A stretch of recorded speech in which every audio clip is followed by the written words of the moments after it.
देखिए अब कुछ थोड़ा बहुत ऑब्जेक्टिव क्वेश्चन हम देख लेते हैं।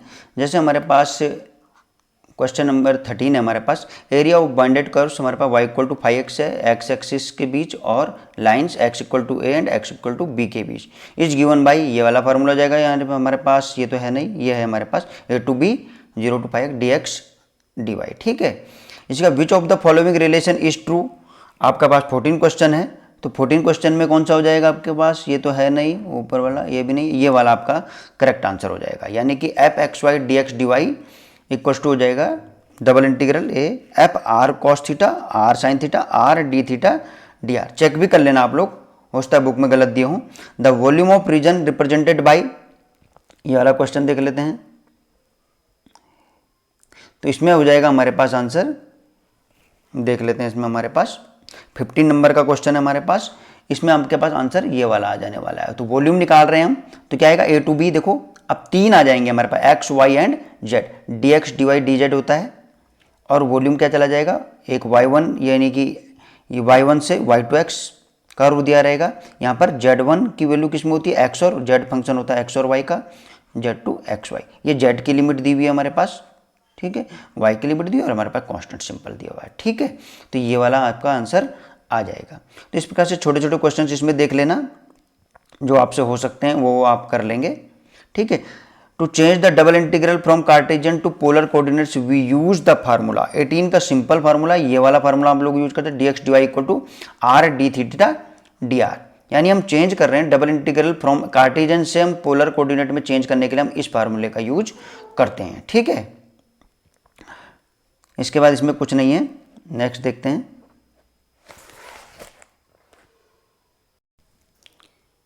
तो आप इसमें हम डिरिचलेट थ्योरम देख लेते हैं कि डिरिचलेट थ्योरम में भी आपको कुछ पूछा जा सकता है। तो डिरिचलेट थ्योरम जो है हमारे पास, होल्ड टू द कंडीशन क्या हो जाएगी हमारे पास, इसके लिए क्या कंडीशन हो जाए, डिरिचलेट थ्योरम आपको दे दी, ये डिरिचलेट थ्योरम होती है हमारे पास, इसके लिए हमारे पास कंडीशन होती है कि x1 x2 xn less than equals to 1, ठीक है। तो ये वाला आपका बस आंसर सही हो जाएगा, ठीक है। इसी टाइप से आप सेकंड वाले को देख लेंगे, आप लोगों की बुक में दिया हुआ है, आप इसको भी देख सकते हैं, बाकी आप लोगों की जरूरत का नहीं है, बाकी आप लोग छोड़ सकते हैं, ठीक है। नेक्स्ट वाले में आप देखते हैं कि आपके पास कौन कौन से क्वेश्चन है, पहला छोड़ दी, 9 छोड़ दीजिए। डिरिचलेट थ्योरम 10वां क्वेश्चन है, Dirichlet theorem can be generalise for n variables, जो डिरिचलेट थ्योरम है जनरलाइज होती है n वेरिएबल्स के लिए, वेयर n क्या होता है हमारे पास, n is any positive integer, ठीक है। तो इसमें टिक लगा देंगे, ये दोनों नहीं होने वाले हैं, आपका n is any positive integer. अब लाइवलीज थ्योरम भी आएगी आपके पास, तो यहीं पे मैं केवल ऑब्जेक्टिव बता रहा हूँ आपको, चैप्टर में लेकर नहीं चल रहा हूँ। Liouville's theorem is extension of, simple सा है, डिरिचलेट थ्योरम का एक्सटेंशन होता है लाइवलीज थ्योरम, ठीक है। इसके बाद इन्हें छोड़ दीजिए। अब देखिए हमारे पास एरिया ऑफ कर्व्स में क्या क्या आने वाले हैं। एरिया ऑफ कर्व्स क्वाड्रेचर बोलते हैं हमारे पास, एरिया ऑफ कर्व्स ही हमारे पास क्वाड्रेचर है। क्वाड्रेचर होता क्या है देखते हैं।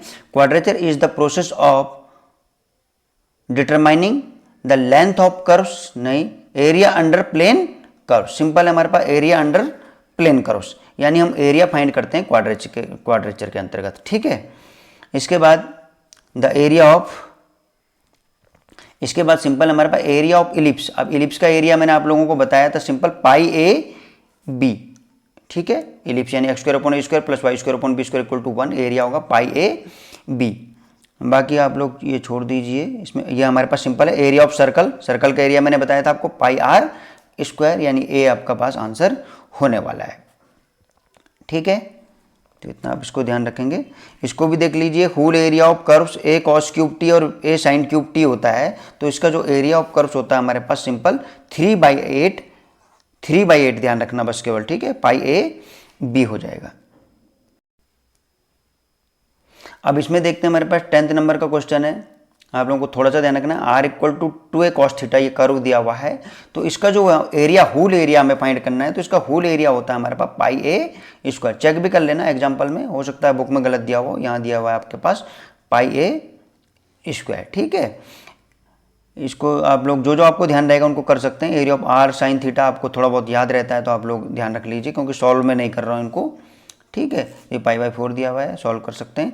Area of loop of curve, यानी कि 1 लूप, एक लूप का कर्व एरिया निकालना चाह रहे हैं, ठीक है, केवल एक लूप का। ठीक है, एक लूप का एरिया क्या होता है इसका हमारे पास 14 का आपके पास सी आंसर है हमारे पास, सिंपल 1/8 पाई स्क्वायर। ठीक है, इसी टाइप से एरिया ऑफ ए लूप, केवल एक लूप का एरिया निकाल रहे हैं, R square equal to A square sine 2 theta, तो 15 वाले का क्या है हमारे पास बी, यानी हाफ ए स्क्वायर। ठीक है, इसी टाइप से कार्डियोइड है हमारे पास, R equal to A 1 plus cos theta, इसका एरिया क्या होता है हमारे पास 16c यानी 3/2 पाई स्क्वायर। जितना याद रह जाएगा उतना आप लोग इसको याद रख लेंगे।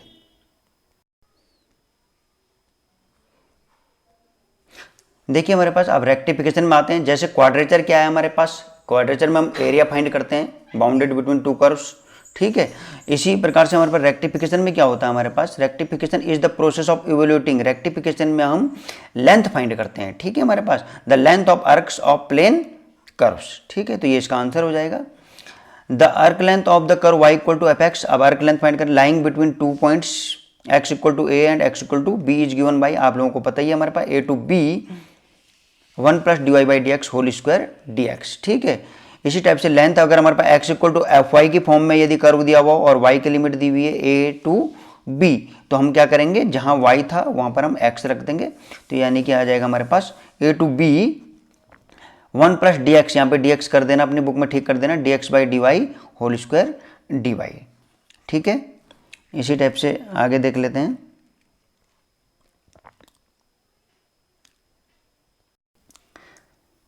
Length of arc of y equal to log sec x, इसको आप फाइंड कर सकते हैं, तो फाइंड करने की आप लोग कोशिश कर सकते हैं अगर करना चाहें तो, अगर आपको टाइम मिले तो।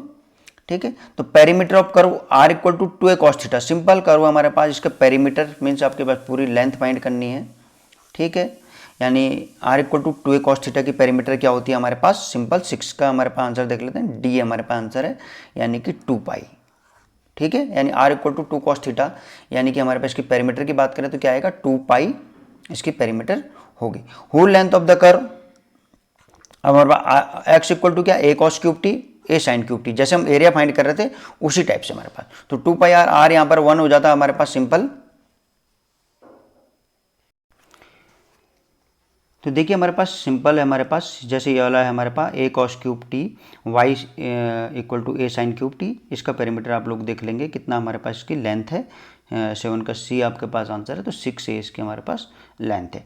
ऊपर वाले कर्व में चलते हैं, r equal to 2 cos theta, इसको थोड़ा सा एक्सप्लेन कर देता हूँ मैं। r equal to 2 cos theta जो सिंपल हमारे पास ये सर्कल का इक्वेशन होता है। ठीक है, किसमें, सर्कल का इक्वेशन है in polar form, equation of circle है ये। अब सर्कल का इक्वेशन किसका है हमारे पास, सर्कल, और ये जो हमारे पास ये आगे लिखा होता है इसको सिंपल हम जनरल फॉर्म में लिखते हैं, सिंपल r इक्वल टू जो a cos थीटा, इस टाइप का आपको इक्वेशन मिलेगा, ये सर्कल का इक्वेशन है। ठीक है, इक्वेशन ऑफ सर्कल। ठीक है, इन पोलर फॉर्म, ये r रेडियस मत समझना, ये a जो है हमारे पास यहाँ पर जो a लिखा हुआ है, ये a क्या है, ये है हमारे पास डायमीटर। ठीक है, डायमीटर, डायमीटर अगर a है तो रेडियस क्या हो जाएगी, यानी रेडियस आ जाएगी आप लोगों के पास रेडियस a/2। ठीक है, इसकी रेडियस a/2 होनी है।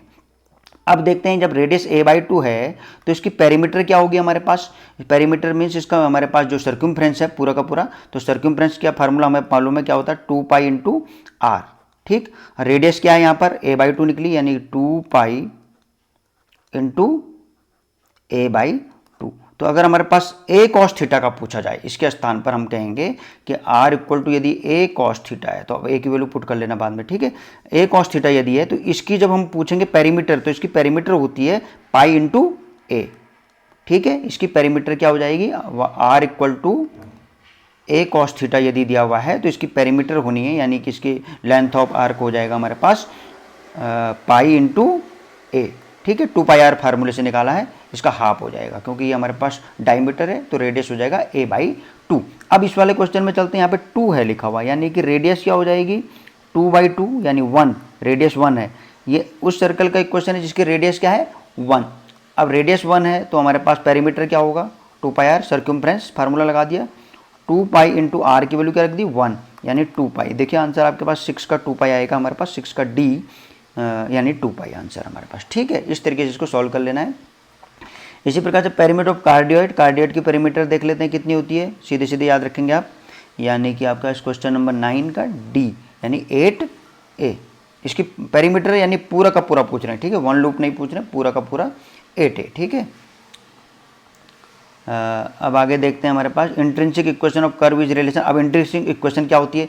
इंट्रिंसिक इक्वेशन बताया मैंने आप लोगों को कि एस और साई के बीच जो रिलेशन होगा वो होता है इंट्रिंसिक इक्वेशन। ठीक है, इसकी इंट्रिंसिक इक्वेशन आप लोग फाइंड भी कर सकते हैं, एग्जाम्पल बुक में दिया हुआ है। ठीक है, तो इतना इसमें करना है आपको।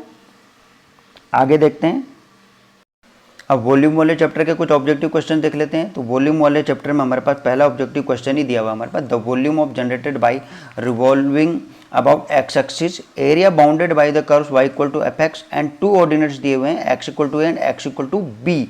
तो मैंने क्या फार्मूला बताया था आप लोगों को ध्यान आ रहा होगा, पाई वाई स्क्वायर डी एक्स हमारे पास। ठीक है, तो एक बार चेक भी कर लेना आप लोग। The volume of solute generated by revolving x square यानी इलिप्स का रिवॉल्विंग से हमारे पास अबाउट किस लाइन के?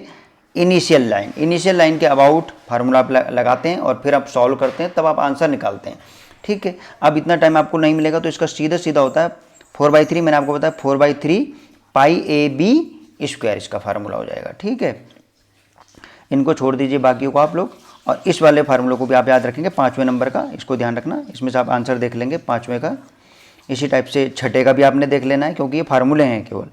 5वां फार्मूला बेस है, छठा फार्मूला बेस है। ठीक है, तो 5 का जैसे आपके पास सी आंसर आ रहा है हमारे पास 2/3 pi R cube sine theta D theta, सीधे याद रखना आपको। रिवॉल्विंग इनिशियल लाइन और bounded by curve R equal to F theta, X equal to A to, X equal to B क्या होगा? Given by this. 6 का भी हमें इस प्रकार से रखना है। 6 का सी है हमारे पास 2 पाई वाई डी एस, ये हो जाएगा हमारे पास। ठीक है, इसका area of the surface of cone whose semi vertical angle, इस तरीके से आपको ये फार्मूले बेस पे आप लोग याद रख लेंगे। जैसे 7 का आप लोगों का बी आंसर आ रहा है pi R square cosec alpha.